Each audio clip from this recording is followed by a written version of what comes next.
जो भी सच बोलेगा ये लोग महाभियोग का धौंस देकर के उसके मुंह को बंद करने का प्रयास करेंगे और फिर भी ये लोग संविधान की दुहाई देते हैं।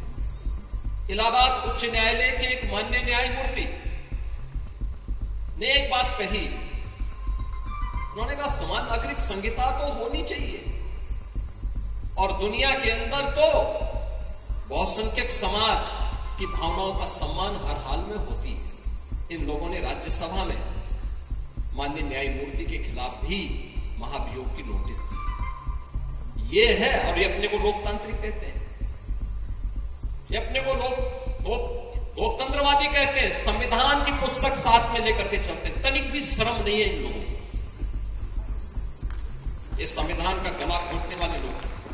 भारत के अंदर राज्यसभा में राज्यसभा के सभापति महामहिम उपराष्ट्रपति हुआ करते हैं। महामहिम उपराष्ट्रपति जी के खिलाफ कांग्रेस के नेतृत्व में विपक्ष ने एक नोटिस दी है।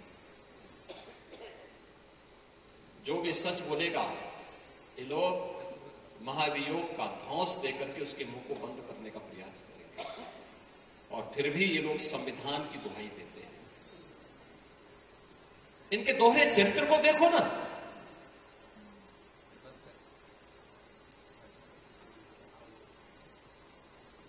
इलाहाबाद उच्च न्यायालय के एक माननीय न्यायमूर्ति ने एक बात कही, उन्होंने कहा समान नागरिक संहिता तो होनी चाहिए और दुनिया के अंदर तो बहुसंख्यक समाज की भावनाओं का सम्मान हर हाल में होती है।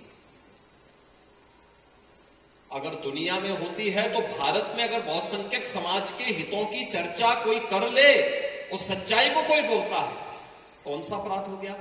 आपने देखा होगा इन लोगों ने राज्यसभा में माननीय न्यायमूर्ति के खिलाफ भी महाभियोग की नोटिस दी है। ये है, और ये अपने को लोकतांत्रिक कहते हैं, ये अपने को लोकतंत्रवादी कहते हैं, संविधान की पुस्तक साथ में लेकर के चलते हैं। तनिक भी शर्म नहीं है इन लोगों को। ये संविधान का गला घोंटने वाले लोग हैं। यानी समान नागरिक कानून देश के अंदर नहीं होना चाहिए क्या? दुनिया के अंदर बहुसंख्यक समाज जो कहता है व्यवस्था वैसे संचालित होती है और भारत तो कह रहा है कि साहब भारत के अंदर अल्पसंख्यक और बहुसंख्यक का भेद समाप्त होना चाहिए, सब लोगों पर एक समान कानून लागू होना चाहिए। उल्टा हो रहा है, बहुसंख्यक समाज कह रहा है कि साहब बहुसंख्यक अल्पसंख्यक का भेद समाप्त होना चाहिए, लेकिन ये लोग धौंस देंगे क्योंकि पुरानी आदत है संविधान का गला घोंट करके देश की व्यवस्था को संचालित करने की, जबरन अपने दम पर ये लोग चलाना चाहते हैं।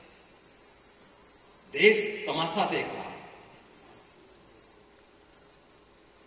इन सबको एक्सपोज किए जाने की आवश्यकता है, जो भारत की विरासत को कोसते हैं, एक सच को दबाने का प्रयास करते हैं अपनी आवाज से, अपनी दबंगई से।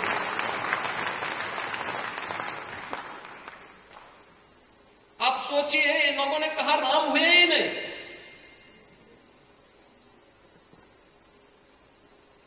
तो हमने कहा भाई जब राष्ट्रपिता महात्मा गांधी ने अपने अंतिम शब्द तो हे राम के ही कहे थे, वो कहते नहीं वो कोई दूसरे राम थे, बहुत राम थे। अरे राम तो एक ही हुए, वो अयोध्या में पैदा हुए थे, महाराज दशरथ के पुत्र। पूरा देश पूरी दुनिया उसी रूप में राम को जानती है।